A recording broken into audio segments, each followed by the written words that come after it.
Halo semuanya, perkenalkan nama saya Grace Angela Reddy. Di sini saya akan menjelaskan mengenai satu materi di SMP yang begitu penting yang kalian perlu pelajari, yaitu mengenai pemusatan data. Nah, pemusatan data ini tidak hanya satu komponen, tetapi ada tiga loh, yaitu ada mean atau rata-rata, kemudian median, dan juga modus. Untuk lebihnya, yuk kita pelajari bersama. Nah, sebelum kita membahas inti dari materi pemusatan data ini, kita perlu tahu dulu apa sih pengertian dari pemusatan data itu. Nah, jadi pemusatan data ini adalah sembarang ukuran yang menjadi pusat dari beberapa data, di mana data ini tuh harus diurutkan, entah dari yang terkecil ke terbesar atau sebaliknya. Nah, secara sederhana itu, jadi pemusatan data ini merupakan beberapa data yang terurut di mana akan diperoleh suatu nilai dari data ini yang mewakili data-data yang akan kita urutkan tadi. Nah, yang bagian pertama kita akan membahas mengenai mean atau rata-rata dari sebuah data. Nah, berikut ini adalah penjelasannya. Nah, apa sih mean atau rata-rata itu? Jadi, rata-rata adalah suatu bilangan yang mewakili sekumpulan data. Nah, cara menentukannya seperti apa? Jadi, caranya yaitu dengan kita menjumlahkan seluruh data yang tersedia, kemudian dibagi dengan banyaknya data. Nah, biasanya mean atau rata-rata itu disimbolkan sebagai X bar. Jadi, X kemudian ada garis di atasnya.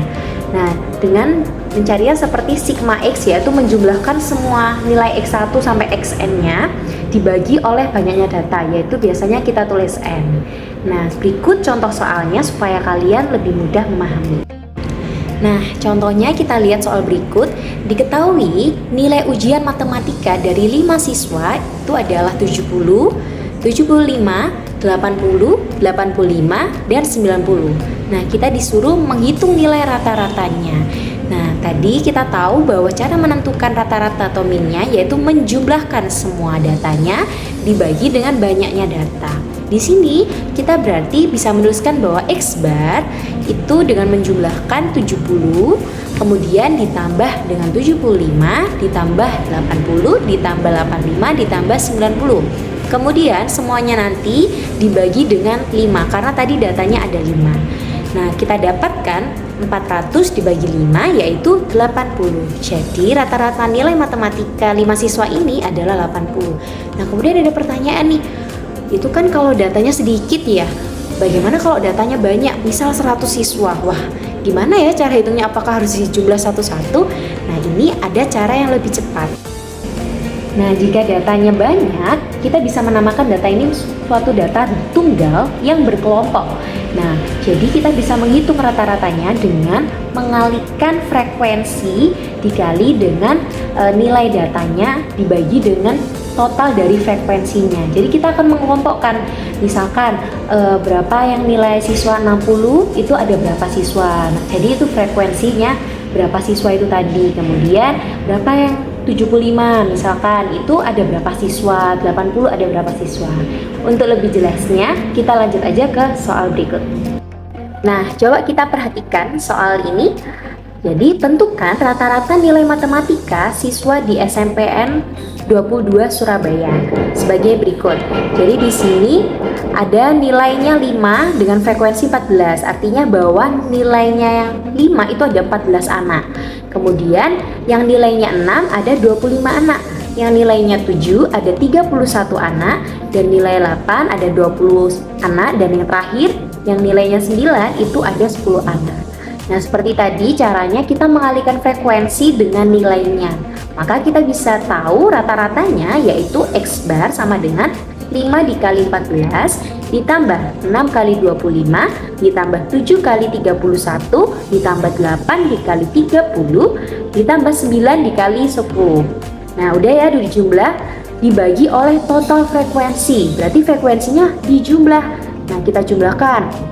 14 ditambah 25 ditambah 31 ditambah 20 ditambah 10 berapa? Ya, bener banget, yaitu 100. Sehingga kita bisa total di sini 70 ditambah 150 ditambah 217 ditambah 160 ditambah 90 dibagi 100. Nah, kita bisa total hasilnya 687 dibagi 100, yaitu 6,87. Maka rata-rata nilai dari siswa SMPN 22 Surabaya ini yaitu 6,87. Udah paham kan? Kemudian kita masuk ke pemusatan data yang kedua, yaitu namanya median. Apa ya median itu? Median ini seringkali kita sebut yaitu nilai tengah. Jadi nilai yang berada di tengah data yang sudah diurutkan. Jadi ada dua, kalau datanya ganjil maka kita bisa mengambil nilai tengahnya. Tapi jika datanya genap, kita ambil dari rata-rata dua nilai di tengah. Gimana ya maksudnya? Kita lanjut aja ke soal berikut. Nah, di sini ada soal tentukan median dari data berikut, yaitu ada 12, 15, 11, 18, dan 17. Berarti ada 5 data. Seperti tadi, karena 5 ini ganjil ya, berarti kita bisa ngambil langsung nilai tengahnya. Pertama-tama harus diurutkan terlebih dahulu ya, datanya dari yang terkecil ke terbesar. Jadi 11, 12, 15, 17, dan 18. Maka nilai tengahnya yaitu yang ketiga adalah 15. Nah, kemudian gimana ya kalau datanya genap? Nah, di sini ada contoh soal, yaitu tentukan median dari data berikut. Ada 13, 12, 15, 11, 18, dan 17. Ada 6 ya, berarti genap. Nah, yang pertama-tama kita lakukan tentunya harus diurutkan terlebih dahulu dari yang terkecil ke terbesar. Sehingga kita dapatkan 11, 12, 13, 15, 17, dan 18. Nah, kita ambil rata-rata dari nilai tengahnya, yaitu data ketiga dan data keempat, yaitu 13 dan 15. Maka kita dapatkan 13 ditambah 15 dibagi 2, yaitu 28 dibagi 2, hasilnya 14. Nah, kita masuk ke pemusatan data yang ketiga, yaitu modus. Modus itu apa sih? Jadi modus itu adalah nilai yang paling sering muncul atau bisa dikatakan frekuensinya paling besar. Paling sering banget kita lihat di suatu data ini. Kita bisa langsung aja ke contoh soalnya. Kita lihat contoh soalnya. Di sini diketahui data sebagai berikut, yaitu ada 5, 7, 8, 5, 6, 5, 7. Ada 7 ya. Tentukan modusnya. Nah, tadi modus itu adalah data yang paling sering muncul. Coba kita lihat. Nah, di sini 5 itu munculnya 3 kali. Kemudian 7 munculnya 2 kali, dan 6 dan 8 ini masing-masing 1 kali. Sehingga kita tahu ya, berarti data yang paling sering muncul itu berapa? Iya, benar, yaitu 5, sebanyak 3 kali. Jadi dia tuh datanya paling sering muncul. Jadi modusnya yaitu 5. Nah, kita tadi udah belajar ya tentang pemusatan data, yaitu ada 3, ada mean atau rata-rata, kemudian median atau nilai tengah, dan juga modus atau nilai data yang sering muncul. Nah, sebenarnya apa sih manfaat kita belajar dari pemusatan data ini? Tentunya ada loh manfaatnya. Yang pertama, kita tuh dapat mengetahui nilai rata-rata sekelompok data. Kita bisa tahu nilai rata-rata mungkin nilai matematika seperti tadi, atau nilai gaji dari suatu perusahaan, karyawan-karyawannya. Kita bisa menentukan nilai rata-ratanya. Kemudian yang kedua, kita bisa menyederhanakan data yang begitu banyak, karena kan kita nggak bisa ya ngitung satu-satu. Tentunya harus disederhanakan, salah satunya menggunakan pemusatan data ini. Dan yang ketiga, kita bisa membantu mengambil keputusan. Oke, jadi itu tadi adalah manfaat dari pemusatan data.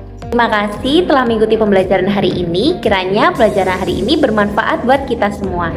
Sampai jumpa di pertemuan selanjutnya. Dadah!